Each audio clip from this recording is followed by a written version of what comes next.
ចូលឆ្នាំមកមីឆ្នាំខ្មែរឆ្នាំទីថ្ងៃទី3ដែរអូ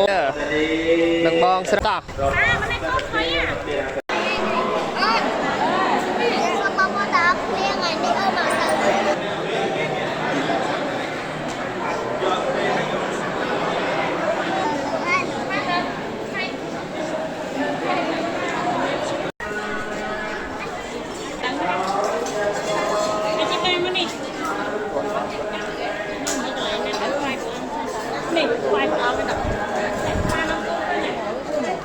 ថ្ងៃនេះអូនមករាប់បាតណា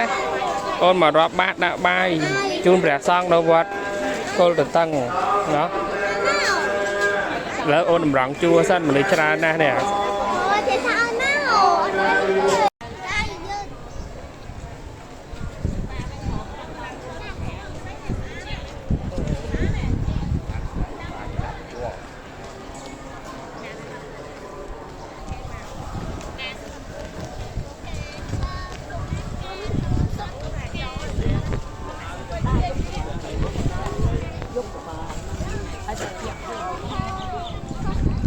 នេះកន្លែងគេស្រង់ព្រះនេះបងគេរៀបចំវិធីស្រង់ព្រះនេះ